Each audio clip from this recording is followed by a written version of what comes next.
c'est pas parce qu'on est docteur qu'on peut nécessairement vous soigner. Pour cette deuxième émission, j'ai le grand plaisir de recevoir Docteur Aurélie Chevanel-Couture, ma bonne amie, et avec qui je discute de l'importance d'avoir une occupation à l'extérieur du doc, de la publication de la thèse et aussi de motivation. Et on termine avec un jeu, la jarre du désarroi. Bienvenue à Un thé avec les docteurs.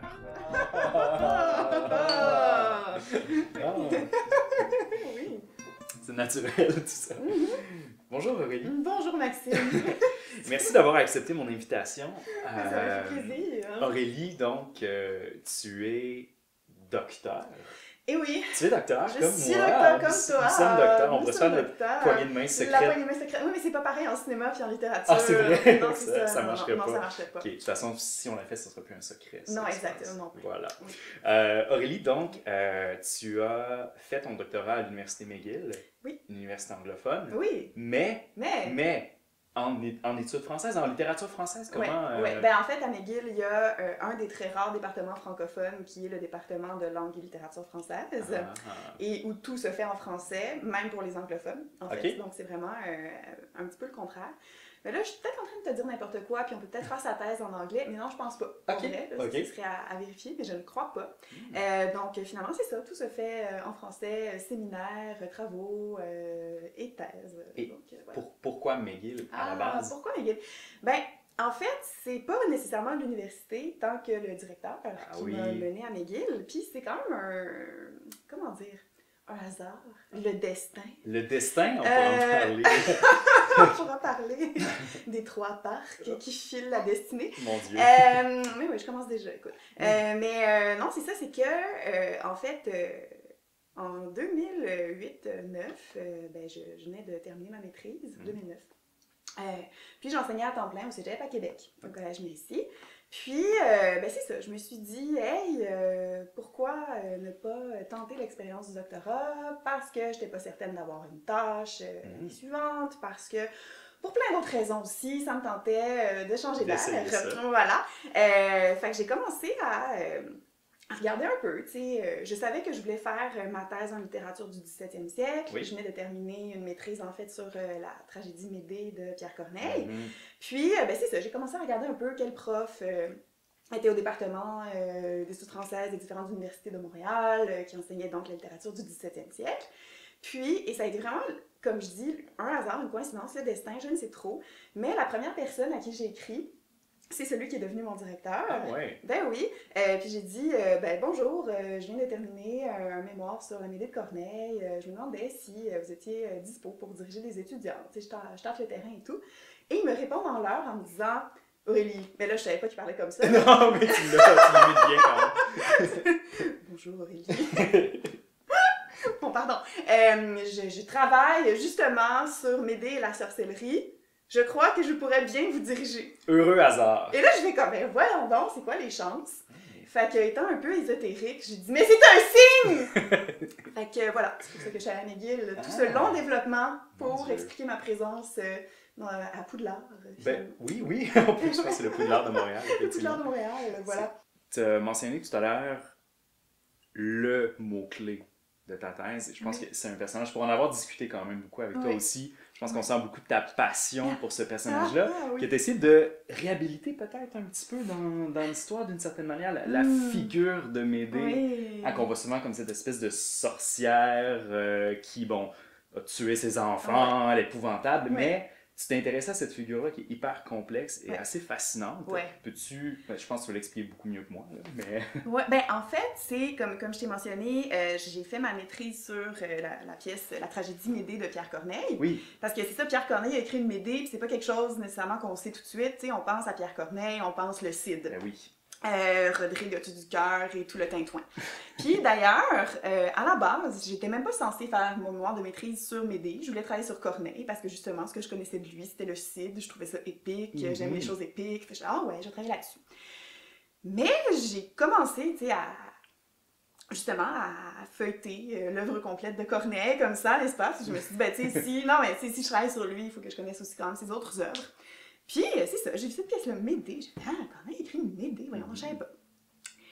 Je commence à la lire, puis, honnêtement, c'est comme si vraiment j'avais eu un coup de foudre. Tu sais, c'est très rare que ça m'a fait ça avec des œuvres littéraires, c'est arrivé. Mais là, j'ai vraiment eu le coup de foudre, non tant pour l'œuvre qui est pleine de maladresse, on va se l'avouer, que pour le personnage. Okay. Et je me rappelle du moment précis, en fait, où je suis littéralement tombée amoureuse de la Médée cornélienne. Puis, ben, comme tu l'as mentionné, Médée, donc, c'est une femme qui a beaucoup de fureur en elle, à un certain point. Elle a été abandonnée par son mari Jason, qui l'a crissé là, finalement, comme on dit, pour une autre femme. Que quand on en parlait l'autre fois aussi, tu disais que c'est une espèce de bro de l'Antiquité. Jason, c'est le premier bro. Oui, c'est ça. C'est the father of all bros. Oui. Et ça, je pourrais défendre cette thèse-là aussi, peut-être dans un autre travail. Ben, dans un postdoc, ça pourrait être intéressant. Exactement, Jason est le bro. Donc voilà, alors Jason le bro, donc la sacrée là pour une autre femme. Et là, ben, elle est dans une... Médée, c'est une étrangère que Jason a ramenée dans son hood de Grèce avec lui. Puis là, elle est abandonnée là, elle a plus d'appui, tout le monde veut l'exiler, tout le monde veut qu'elle s'en aille. Puis elle parle avec sa suivante qui lui dit « Mais dans un si grand revers, que vous reste-t-il? » Et Médée tout simplement répond « Moi. Moi, dis-je, et c'est assez. » Oui. Et oui, cette fameuse réplique, et elle continue en disant « Et tu vois en moi seul, et le fer et la flamme, et la terre et la mer, et l'enfer et les cieux, et le sceptre des rois, et la foudre des dieux. » Et ça a été terminé. À ce moment-là, j'ai fait « Fuck le Cid ». Je travaille sur Médée parce que c'est un personnage awesome. Puis ce qui est frappant, justement, c'est à quel point ce personnage-là est dépeint par Corneille comme étant noble. Oui. On se retrouve finalement dans la tragédie de Corneille à rooter vraiment pour Médée. Puis on veut qu'elle s'en sorte parce que tous les personnages sont tellement médiocres comparés à elle, qui vraiment vit pour réhabiliter, comme tu as dit, son honneur, pour se venger de ceux qui l'ont outragé, de Jason, le bro, qui est vraiment minable aussi. Corneille a vraiment campé un personnage extrêmement détestable en Jason. Et à la fin, on se retrouve à se demander si on n'est pas content que Médée réussisse à se venger, qu'elle tue la fiancée de Jason avec une robe empoisonnée, puis qu'elle tue ses propres enfants.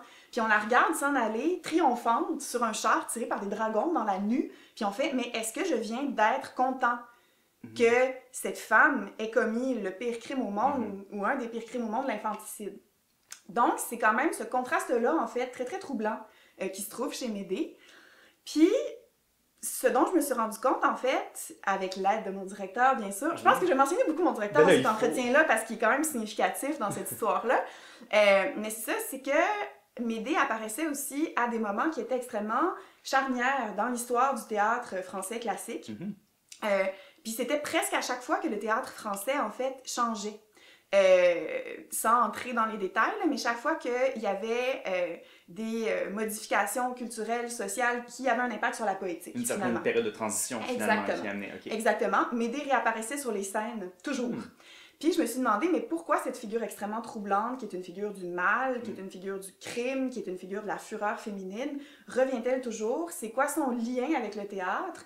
Puis, en effet, est-ce qu'on peut la voir autrement que comme une espèce de folle, finalement, qui est criminelle, puis qu'on n'aime pas, parce que c'est pas vrai qu'on l'aime pas, tu sais. Donc voilà, ça a été un petit peu ça que j'ai voulu creuser dans ma thèse, en quoi Médée, incarnation du mal, est-elle aussi un peu comme une espèce de force motrice du théâtre français.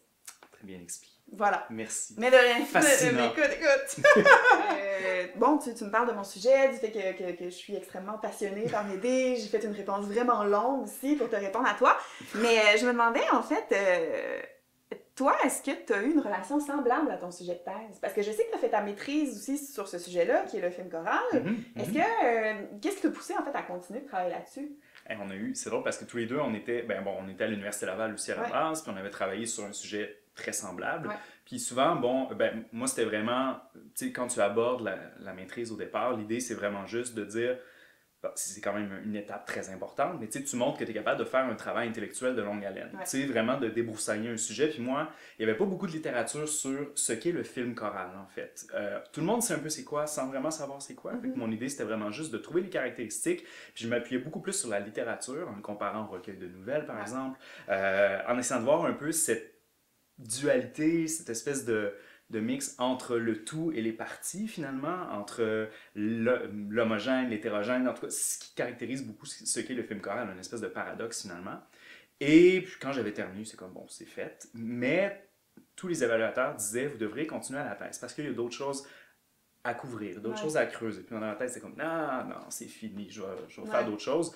J'avais pris 2 ans et demi, vraiment, juste, j'ai travaillé, j'ai fait plein d'autres affaires. Puis finalement, je suis comme, ah ouais, ça me travaille un petit peu, on dirait que ça me tente. Puis comme toi, moi, je donc déménagé à Montréal, parce que je voulais juste aller en cinéma aussi, chose qu'à l'Université Laval, bon, tu n'as pas juste en cinéma non plus. Donc là, je voulais me spécialiser, donc je suis allé à l'Université de Montréal. Puis, justement, c'est un sujet qui m'avait habité, c'est un sujet que là, je me suis dit, ah là, surtout qu'il y a des choses qui ont été publiées un petit peu par après, donc j'ai vraiment approfondi un petit peu plus et je me suis rendu compte que c'était un sujet beaucoup plus large, en fait.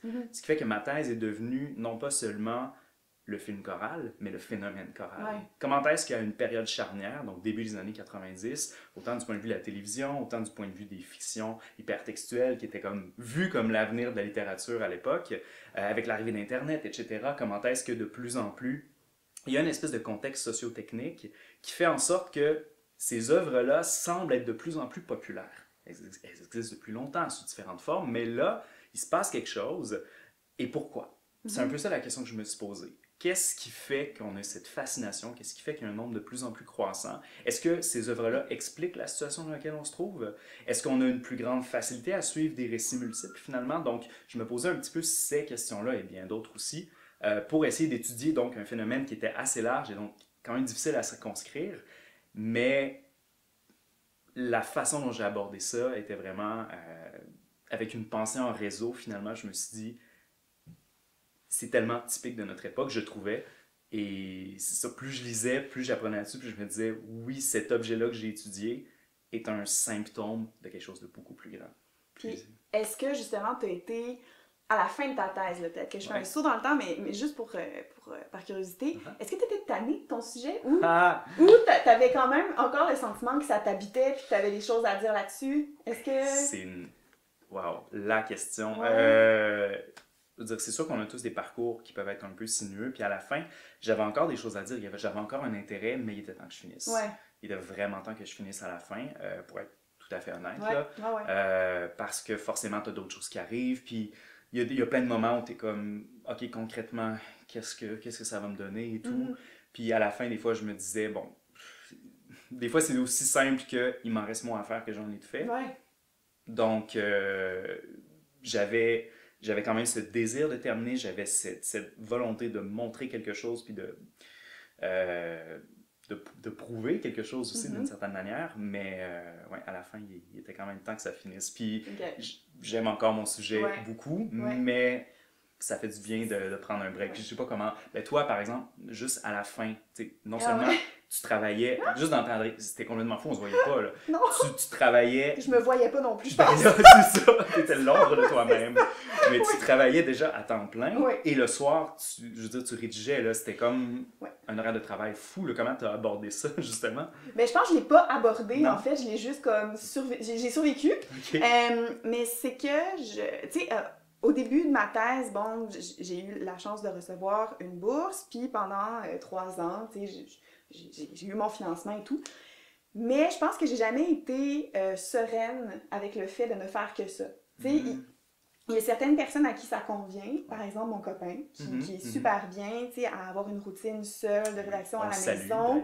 Bonjour David. Mais c'est ça, puis tu sais, d'aller, bon, faire de l'escalade, de revenir, d'être dans ses idées, devant son ordi et tout. Moi, au bout de comme une couple de mois, avec ce régime-là, on dirait que je devenais comme restless, puis j'avais besoin de faire autre chose. C'est pour ça que même pendant que je recevais du financement, ben, j'ai pris une session de pause pour travailler à temps plein au cégep, parce que j'avais eu une tâche d'enseignement à temps plein, mais j'ai quand même aussi continué de cumuler les tâches à temps partiel tout en recevant du financement. Ce qui a fait en sorte qu'à un certain point, ben, je n'en avais plus. Puis, ben, que de fil en aiguille, je me suis retrouvée à un endroit tout à fait improbable, qui est en fait dans l'équipe web du groupe Jean Coutu. Voilà. Où je suis toujours, on peut dire ça comme ça. Puis, en effet, ben, c'est ça, j'ai commencé vraiment là, une job de bureau de 9 à 5 à Varennes. Puis ça, c'était en fin de thèse. J'arrivais là, j'étais déjà essoufflée. Puis ça, on pourra revenir aussi sur l'expérience de la rédaction, là, mais bon, c'est ça, j'étais pas au meilleur de ma forme à ce moment-là. Puis je pense que paradoxalement, cette période-là extrêmement intense, qui m'a vraiment fatiguée beaucoup, et c'est un euphémisme, a quand même été bénéfique sur un plan parce que je pense que mon travail, puis le fait de côtoyer d'autres personnes qui n'étaient pas tout à fait, et en fait pas du tout dans le même milieu, me donnait comme une espèce de break, puis ça me donnait le recul nécessaire pour arriver le soir puis continuer à rédiger. Fait qu'on dirait que les deux paradoxalement se sont nourris l'un l'autre. Mais c'est épuisant, la charge de travail était complètement irréaliste. Je suis arrivée à la fin sur les rotules, mais en même temps, je crois honnêtement que d'avoir les deux en parallèle, ça a enrichi ma perspective, puis ça m'a permis de tenir le coup. Hey, on a tellement une... En fait, je trouve tu m'enlèves les mots de la bouche, vraiment, parce que moi aussi, bon, pendant les 2 ans et demi, vers la fin de ma thèse, justement, qui restait, je pense qu'il m'a aidé à survivre et de pas tout le temps être devant mon ordinateur et dans un bureau ou quoi que ce soit. C'était le fait que je travaillais... Oh, d'ailleurs, ça a l'air louche, je m'excuse. Non, c'est correct. Mais c'est vrai, je pense que... Représentation Palco! Oh! mais oui, c'est ça. Oui, Je veux dire, travailler comme barman pendant que j'enseignais à l'université aussi, puis que je finissais ma thèse. Ça a juste été hyper salutaire, en fait. Puis quand j'étais là, je pensais pas à ça. J'étais avec des collègues géniaux, on parlait de tout sauf de ça. Ça m'a vraiment aidé. Puis justement, je me vidais la tête, puis j'étais prêt à repartir le lendemain, puis à rédiger. Donc c'est quelque chose qui, oui, c'était hyper intense des fois. Tu sais, t'as des horaires de travail qui sont impossibles. Mais au final, je pense que c'est ça qui m'a aidé, d'avoir quelque chose à l'extérieur qui n'est pas du tout la même chose, qui n'est pas dans le monde académique, m'a franchement été salutaire, en fait. Oui, parce que, tu sais, c'est ça, on parle, bon, c'est pas vrai, dans ma tête, je parle de catharsis, puis de purgation, puis d'évacuation des passions néfastes, là, mais je trouve honnêtement que c'était comme pas nécessairement le même mécanisme, mais le même, tu sais, un peu le même phénomène de je me libère de quelque chose, j'y reviens, mais j'ai quand même une soupape, tu sais, puis, tu sais, les gens au Palco aussi avaient l'air, tu sais, sans nécessairement en parler avec toi, étaient là quand même pour te soutenir, puis ils savaient que, tu sais, tu traversais ce moment-là, puis tout ça. Puis je pense qu'à mon bureau aussi, à Varennes, mais c'était ça. Tu sais, les gens me laissaient des petits mots comme « Lâche pas Aurélie, t'as presque fini », tu sais, parce que ma date butoir, c'était le 15 décembre 2017. Oui! C'est ça. Puis justement, tu sais, une semaine avant, c'était comme les petits mots, puis à la fin, il m'avait écrit une carte, genre de félicitations, avec un gros sac de jujubes, puis tu sais, ben oui, puis ma boss, comme vraiment, genre, elle m'a soutenue jusqu'à la fin, elle m'a donné une grosse colle quand j'ai fini, elle était comme « Je t'aime fière de toi! » C'est ça. Fait que, tu sais, c'était juste vraiment beau aussi. Puis, comme je te disais, ça m'a vraiment nourri. Hey. Ben, on salue les gens du Jean Coutu du Palco. Salut les gens du Jean Coutu du Palco. Bonjour. Oui. Aurélie, Jason, publication. Jason, hein? Jason! Ah, c'était pas voulu.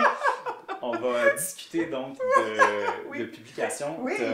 Évidemment, donc, tu as terminé ta thèse, tu as reçu tous les honneurs, et donc, tu as trouvé un éditeur. J'ai trouvé un éditeur. Un éditeur européen. Écoute, je vais publier en Europe. Fancy. Comment ça... Ben, d'un, félicitations. Ben, merci. Et de deux, comment c'est arrivé ce processus, cette volonté? Cette volonté. À ma soutenance, en fait, on m'a suggéré, puis dans mes rapports d'évaluation, on m'a suggéré de soumettre mon manuscrit pour publication. Fait que j'ai fait, d'accord, tu sais, je vais le soumettre. Puis, ça m'a pas demandé nécessairement trop de travail après parce que, à la base, j'avais voulu faire une thèse qui était assez essayistique. Fait que, tu sais, en faisant les quelques corrections suggérées par mon jury, ça m'a donné un manuscrit qui était pas mal prêt, en fait, pour être envoyé à différents éditeurs. Fait que j'ai juste vraiment cherché sur Internet, tu sais, les maisons d'édition que je connaissais. Absolument. J'ai trouvé les courriels, genre, appropriés, puis ou le processus de soumission de manuscrit. Puis j'ai envoyé ça à différents endroits. Puis c'est ça a donné que ça a été la maison d'édition, une maison d'édition suisse qui s'appelle Droz, D-R-O-Z, de cet endroit, en tout cas disons Droz, qui m'a envoyé en fait, au départ en fait ils m'ont pas envoyé une réponse positive tout de suite, mais ils m'ont dit est-ce que vous pourriez nous envoyer un extrait de votre manuscrit pour qu'on voit. Puis là j'ai envoyé un chapitre. Puis après, c'est est-ce que vous voudriez nous envoyer tout votre manuscrit? J'ai comme, ben oui. Puis finalement, c'est ça, après cette deuxième étape-là, ils m'ont dit, parfait, on va vous publier, vous allez publier dans telle collection, voici quelques corrections à apporter, puis nos normes éditoriales pour votre bibliographie, puis vos notes en bas de page. Puis ça a été ça. Fait que ça n'a pas été nécessairement un processus long ou difficile. J'ai juste fait comme hey, je vais l'envoyer à ces places-là, puis voilà. Puis tu as eu une réponse positive, mais c'est génial. Ben oui, j'étais vraiment contente. Puis pour vrai, publier à cette maison d'édition-là, ça me satisfait. Là, c'est comme je suis bien heureuse. Fait que ça va paraître. Je sais pas si ça va paraître à la fin de l'année ou au début de l'année prochaine. OK, mais ça s'en vient. Je devrais recevoir les premières épreuves dans à peu près 2 mois et demi, 2 mois. Ouais, parce que c'est un long processus quand même, la publication et tout. Oui, tout à fait. La révision, etc. Ouais, ben toi, tu le sais d'ailleurs, parce que toi, en fait, c'est un peu atypique, c'est-à-dire que tu as publié avant de terminer ta thèse. Oui, effectivement. Puis ça, en fait, j'ai été approché par Jean-Marie Lanlot, qu'on salue, des éditions L'Instant même, donc qui avait repris la collection L'Instant ciné. Puis l'idée, c'était, en fait, c'est qu'à l'époque, j'étais en train de rédiger ma thèse. J'étais peut-être rendu à la moitié. Puis il m'a dit, bon, est-ce que, tu sais, des fois, reprendre peut-être un mémoire ou quelque chose, des idées que tu as déjà en place. En réalisant mon mémoire, j'ai fait, non, c'est sympathique, mais il y a des choses qui ont changé depuis, forcément.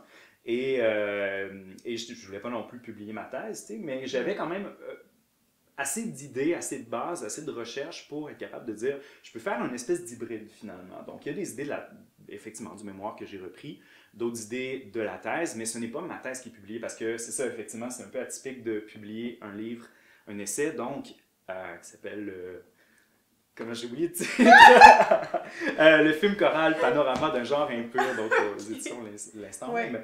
Et l'idée, donc, justement, c'était de faire un essai qui décrivait de façon pas trop académique non plus, assez accessible, somme toute, ce qu'est le film choral, d'où il vient, quelles sont ses caractéristiques, des définitions par rapport à d'autres mouvements, etc. Donc, ça a été ça, l'entreprise, et ça a été très intéressant justement d'avoir à écrire ça pendant que je disais « Oh, merci Tristan! » Voilà, de promo avec Fanny Mallette dans Continental, le film sans fusil sur le dessus. Donc, ce bel objet qui a fait son apparition fin 2017, donc. Et forcément, par après, je me suis relancé dans l'écriture de la thèse, mais concrètement, ce n'est pas ma thèse. C'est vraiment une espèce d'hybride, mais l'expérience de publication, justement, a été très intéressante de ce côté-là, et je remercie l'éditeur. Puis, est-ce que ça a eu une influence sur ta fin de rédaction? Ça m'a motivé en fait à écrire parce que là, tu vois, j'avais, contrairement avec la thèse, où bon, à un certain point, tu peux t'y perdre un petit peu dans la mesure où, oui, tu as des deadlines à certains moments, mais les miens étaient plutôt, disons, vaporeux. Et là, quand forcément tu dois publier un manuscrit, tu as des dates très très fixes. Et je pense que ça m'a donné une certaine rigueur, une certaine méthode de travail que bon, j'avais, mais qui était plutôt souple finalement. Et ça m'a encouragé justement à terminer par après. Fait que là, ensuite, j'ai vraiment clanché. Bon, j'avais une bourse de fin d'études aussi, ce qui fait que si je n'avais pas déposé, moi c'était en juin, je crois, le 3 juin 2018, si je n'avais pas déposé là, j'aurais pas eu mon dernier versement. Donc, c'est quand même une bonne motivation. C'est comme la carotte au bout du bâton. J'ai dit, bon, je l'avais, tu sais. Donc, voilà, ça m'a aidé effectivement à terminer. À la fin, mais forcément, cette expérience-là d'édition m'a donné, disons, un petit boost vers la fin aussi. Aurélie? Oui! Je te présente le bol de l'angoisse ou la jarre du désarroi. J'ai pas encore trouvé le nom. La jarre du désarroi, j'aime ça. J'ai fait des petites boulettes hier soir avec des thèmes, c'est tellement ludique. C'est le fun, hein? Oui. Mais par contre, ça va être vraiment une façon de juste entamer une discussion autour de certains thèmes qu'on n'aborde pas généralement, qui sont assez tabous peut-être par rapport à la thèse. J'aime le tabou. Voilà, mais je me suis dit... Donc, tu peux le lire et on va pouvoir discuter de ce thème ensemble, comme c'est ludique. Oh my god, syndrome de l'imposteur! Ça tombe tellement bien. Ça tombe tellement bien. OK? Que dire? Que dire? Mais est-ce que tu veux commencer? Comment toi tu l'interprètes? Tu me laisses les honneurs, d'accord. Comment je l'interprète? En fait, j'ai vécu le syndrome de l'imposteur de 2 manières différentes, mais je l'ai vécu pleinement. Ça, j'ai fait de mon expérience du syndrome de l'imposteur une expérience totale. À la base, c'est ça, c'est que j'ai commencé mon doctorat un petit peu pas sur le tard, mais ça n'a pas été la séquence non plus directement du bac à la maîtrise, puis directement de la maîtrise au doctorat. Il y avait des gens dans mon séminaire de méthodologie doctorale qui avaient déposé leur maîtrise genre le mois d'avant. C'est vraiment comme une belle droite. Là. Mais toi, ça a été sinueux. Moi, ça a été plus... Ben, c'est ça, c'est que j'ai terminé ma maîtrise donc en 2009, puis j'ai enseigné ensuite. J'ai pris une pause un peu comme toi. Puis ça a été vraiment plus... le doctorat est toujours resté peut-être un peu derrière ma tête à ce moment-là, mais j'étais pas 100% sûre que je voulais faire un doctorat à ce moment-là. Donc, c'est ça. Fait que je me suis immergée totalement dans quelque chose qui était pas... qui était demandant intellectuellement, mais c'était pas du tout le même type d'exigence que des études doctorales, donc l'enseignement au collégial à plein temps. Donc là, moi, j'arrivais avec ce bagage-là, parmi, c'est ça, de jeunes loups qui sortaient de la maîtrise, puis qui commençaient leur doctorat tout frais, avec un beau savoir et des belles bourses. Puis moi, c'est ça, il a fallu vraiment que je réactive certains rouages rouillés de mon cerveau, rouillés de mon cerveau à ce moment-là. Donc, tu sais, mes premières semaines dans ce milieu-là aussi, où il n'y a pas du tout les mêmes sujets de conversation, pas du tout la même réalité, je me suis sentie complètement décalée. En fait, ma première session de doctorat, là, ça a été... pour vrai, ça a été presque aussi intense que ma fin de rédaction, pour des raisons différentes, mais tu sais, j'étais comme « Oh mon Dieu, mais qu'est-ce que... » Fait que ça a été ma première expérience du syndrome de l'imposteur, qui s'est dissipée, après ma première année, là, je me suis rendu compte que ça allait finalement. T'étais à ta place. Ouais. Mais il y a vraiment eu, j'ai vraiment atteint un point où je me disais, mais peut-être que je suis pas faite pour le doctorat. Puis je suis allée voir en fait la directrice des études supérieures, qui à ce moment-là était Isabelle Daunet, on la salue, on salue beaucoup de monde aujourd'hui, pour dire, mais je me demande vraiment si je suis à ma place et tout, puis tout ça. Puis là, elle, je me rappelle parce que ça m'avait vraiment motivée, tu sais, Isabelle Daunet qui est assez sobre quand même dans son éthos, elle avait pris un trombone. Puis elle avait dit, ben moi en tout cas, je mise sur vous. Puis elle avait lancé le trombone sur son bureau. Puis j'étais comme, Isabelle Daunet m'a lancé un trombone en disant, je mise sur vous. Je peux pas la lâcher. Je peux pas let Isabelle down à ce moment-là. C'est un signe. Fait que c'est ça. Donc là, ça a été, le moment où mon syndrome de l'imposteur, de ce point de vue-là en tout cas, a été, s'est dissipé. Mais j'ai eu aussi une autre phase impostrice qui a un peu chevauché cette première-là au sujet de mon écriture. Parce que tu sais, depuis que j'avais commencé mon bac, pendant ma maîtrise, tu sais, j'avais souvent reçu comme des petites tapes dans le dos, tu sais, « Ah, vous êtes bonne, bravo », tu sais, j'avais vraiment jamais frappé de mur, tu sais. Mais là, avec le directeur que j'avais au doctorat, je me suis rendu compte que, tu sais, j'étais pas mal comme moins bonne que ce que je pensais à la base. Puis, tu sais, c'est ça, là, je me suis fait dire des affaires genre, faudrait vraiment que vous fassiez un effort de clarté. Ou, c'est pas le bon subordonnant. Faites attention à vos champs lexicaux. Oui. Pas de subjonctif et mal employé, parce que, mon Dieu. Mais ça fait du bien de shaker ça un petit peu des fois. Mais ça fait tellement du bien, mais c'est ça. Puis, tu sais, ça, puis en plus, je suis vraiment quelqu'un de super orgueilleux dans la vie. Fait que me faire dire ça, j'étais comme, oh, man, ça fait mal. Puis là, tu sais, j'avais comme le réflexe de comme, je vais te le montrer que c'est pas vrai que je suis poche que ça, ok? Mais n'empêche que pendant un long moment, j'ai eu le syndrome de l'imposteur parce que je me disais, ben, peut-être que dans le fond, je sais pas écrire. Peut-être que, tu sais, je pourrais jamais comme aller plus loin que ça. Puis en plus, tu sais, le maudit, mon directeur, il écrit si bien. Ben oui. D'ailleurs, j'ai une preuve à l'appui. J'ai apporté, Surprise! Surprise! On aurait pu de faire surgir des choses. J'ai apporté, un extrait d'un de ses ouvrages que je conseille à tous, Errance et méthode, interpréter le déplacement d'Ulysse à Socrate.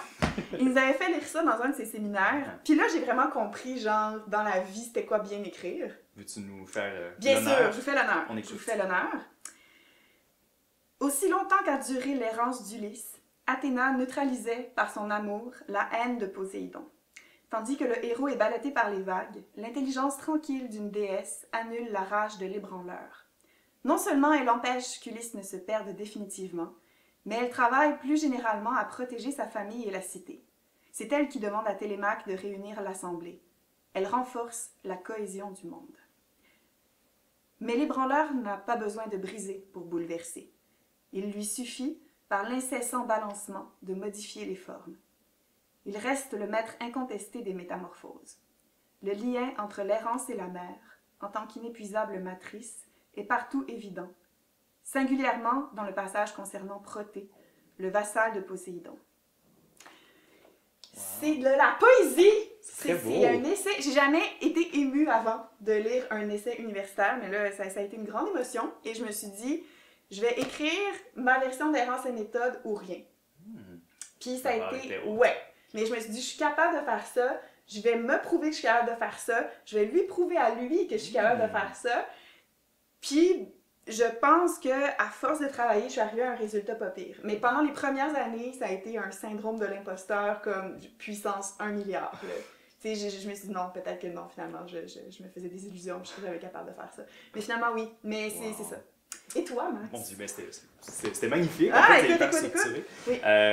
Syndrome de l'imposteur, ben oui, je pense qu'on l'a tous, puis d'une certaine manière, ça prouve, je veux dire, qu'on est tous humains et qu'on a une certaine humilité aussi. Je pense que tu peux pas... Il y en a qui entrent des fois dans le doctorat et qui sont hyper suffisants, puis on dit que c'est désagréable. Oui. Mais c'est ça, je pense... Puis, parenthèse, souvent, c'est pas eux qui finissent en non, premier. Qui finissent point. Effectivement. Bon, je vais pas généraliser, continue. Mais c'est ça, forcément, tu as toujours des questionnements. Des fois, tu lis quelque chose, tu es comme, ah, ben oui, c'est vrai, pourquoi j'y ai pas pensé avant? Ou, oui, tu rencontres des murs à certains moments. Mais au-delà de la thèse, je pense que, bon, forcément, une fois que tu as fait ton examen de synthèse, aussi, tu as la possibilité d'enseigner en montant des dossiers, etc. Puis, je me rappelle la première fois que j'ai enseigné, puis toi aussi, sans doute. Oui.